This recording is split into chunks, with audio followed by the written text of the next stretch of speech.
Assalamualaikum warahmatullahi wabarakatuh. Baik, perkenalkan nama saya dari Juhaidi. NIM saya 180 111 100. Saya berasal dari kelas manajemen STM. Di sini saya membuat video presentasi bisnis plan ini untuk memenuhi tugas mata kuliah kewirausahaan dosen pengampu Bapak Dadang Priyono SE MPA. Kali ini saya akan memperkenalkan The Right Business Plan beras hype yang saya buat. Di sistem ini saya terinspirasi dari business plan yang dibuat oleh Jennifer Lee. Yang pertama ada Executive Summary. Perusahaan kami ini kami beri nama Unggul Sejagat Indonesia atau USI. Bisnis kami ini di bidang bahan pokok yaitu beras. Karena beras merupakan bahan pangan pokok bagi sebagian besar penduduk Indonesia yang memberikan energi dan zat gizi yang tinggi. Beras sebagai komoditas pangan pokok dikonsumsi oleh sebagian besar masyarakat. Bahkan preferensi masyarakat terhadap beras makin tinggi. Kebutuhan akan beras akan terus meningkat. Akan tetapi apabila pembeli lebih dimudahkan dalam mendapatkan beras yang berkualitas dan dengan harga yang terjangkau dan dengan jasa pengiriman, maka prospek ke depan akan sangat menjanjikan. Oke, selanjutnya di sini ada bagian company description. Beras ini merupakan bahan makanan utama masyarakat Indonesia. Beras dimanfaatkan terutama untuk diolah menjadi nasi dan berbagai variasi makanan-makanan lainnya. Bahkan ada sebagian masyarakat Indonesia yang beranggapan kalau belum makan nasi maka belum dikatakan sudah makan. Setiap harinya rumah tangga memerlukan beras untuk dikonsumsi. Hal tersebut yang menjadikan perputaran uang dalam bisnis beras ini sangat cepat. Beras sendiri memiliki berbagai jenis dan tingkat kualitas. Masing-masing jenis beras tersebut tentunya mempunyai harga yang berbeda-beda. Jadi, setiap konsumen menentukan sendiri jenis beras mana yang akan dikonsumsi. Beras yang dijual harus bisa memenuhi segmentasi pasar yang ada di Indonesia dan juga harus dibuat dengan packing ukuran berbeda-beda dikarenakan di Indonesia masyarakat terdiri dari beberapa kelas sosial seperti kalangan menengah ke bawah dan kalangan menengah ke atas. Di sini ada visi dan misi perusahaan kami. Yang pertama ada visi, yaitu membantu masyarakat dalam memperoleh kualitas beras yang baik. Kemudian ada misi, yang pertama memperoleh beras dengan harga yang terjangkau. Kemudian yang kedua mengutamakan dalam hal apapun yang dilakukan dan disajikan. Kemudian yang ketiga itu mengembangkan inovasi-inovasi baik dalam produk maupun pelayanan. Kemudian yang keempat itu mengembangkan usaha. Selanjutnya yaitu servis dan produk. Proses produksi itu yang pertama kami membeli produk berasnya itu ke pabrik ya. Kemudian yang kedua setelah kami membeli kami menyortir produknya. Kemudian selanjutnya kami mengepak. Kemudian yang terakhir setelah mengepak kami mendistribusikan. Barang yang akan kita jual ini berasnya itu berbagai macam variasi ya. Yang pertama itu ada medium low, kemudian yang kedua medium sedang, kemudian yang ketiga ada medium up dan yang keempat ada premium. Selanjutnya ada marketing and sales plan. Nah, target utama yaitu yang pertama kita lakukan itu ke ibu-ibu rumah tangga, wilayah terdekat atau tetangga-tetangga ya. Kemudian yang kedua ke agen warung, toko, kios. Nah, kemudian yang ketiga warung nasi, restoran, rumah makan. Nah, yang keempat itu ada agen-agen yang besar. Nah, untuk sistem penjualannya kami menggunakan dua sistem penjualan. Yang pertama kami antarkan langsung ke konsumen dengan sistem alap nyaur. Yang kedua itu konsumen langsung datang ke kios. Nah, yang pertama ini yang harus saya jelaskan karena ini model sistem penjualan yang kita prioritaskan yaitu alap nyaur. Nah, dengan sistem ini kami lebih efektif ya karena kami pertama itu menawarkan dulu ke setiap toko ataupun ke kios-kios.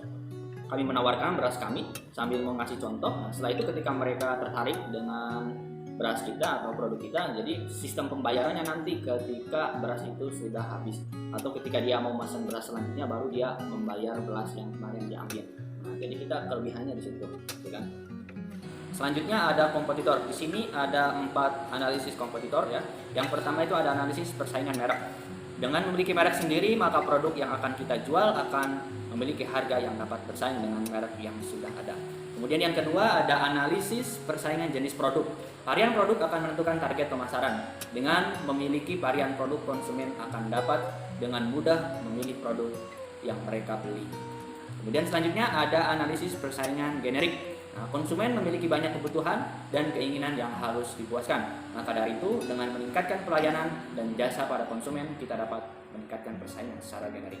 Kemudian yang terakhir ada analisis persaingan geografi.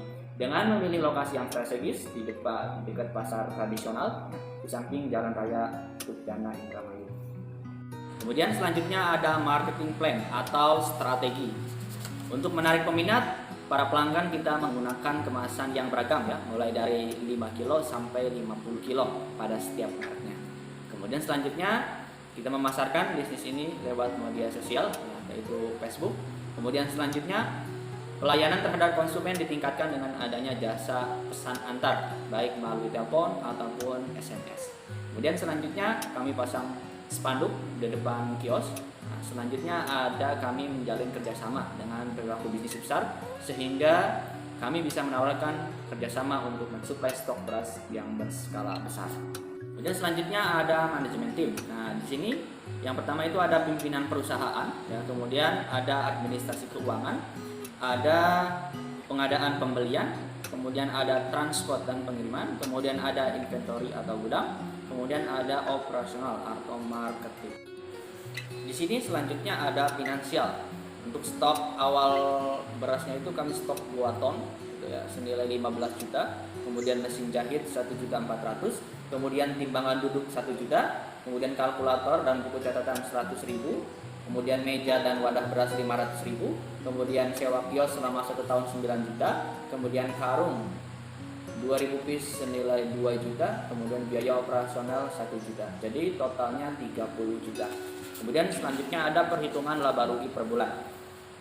Rata-rata beras yang kita jual itu 8.500, tapi tergantung varian berasnya itu seperti apa. Pokoknya kita itu 1 kilonya hanya mengambil keuntungan 1.000 dari 1 kilonya. Di sini kita satu harinya itu bisa mengeluarkan beras 1 ton atau bisa menjual 1 ton kali 8.500 itu jumlahnya 8.500.000. 8.500.000 ini dikali 30 hari atau 1 bulan itu totalnya 255 juta. Kemudian ada harga pokok beras per bulannya. Nah, pembelian beras itu totalnya 210 juta. Kemudian jadi laba kotor per bulannya itu 45 juta. Kemudian ada biaya umum lain-lain per bulan. Yang pertama itu sewa kios ya, per bulannya itu kalau kita bagi itu kan 750. Kemudian ada perlengkapan kios 500.000, ada biaya penyusutan 25.000, kemudian ada biaya angkut dan umum lainnya yaitu total 1 juta.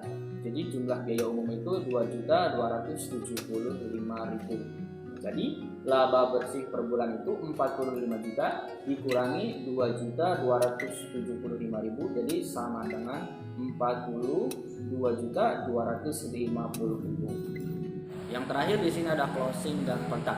Nah, beras ini merupakan kebutuhan pokok masyarakat Indonesia. Kebutuhan beras akan terus meningkat dan produk kami ini bertujuan untuk memenuhi permintaan pasar. Akan tetapi apabila pembeli lebih dimudahkan dalam mendapatkan beras berkualitas dan dengan harga yang terjangkau dan dengan jasa pengiriman, maka prospek ke depan akan sangat menjanjikan. Di sini ada kontak kami 085 724 213 610. Kemudian ada satu lagi 087 809 748 194. Ya, demikian presentasi bisnis plan yang saya buat. Terima kasih. Wabillahi taufiq wal hidayah. Wassalamualaikum warahmatullahi wabarakatuh.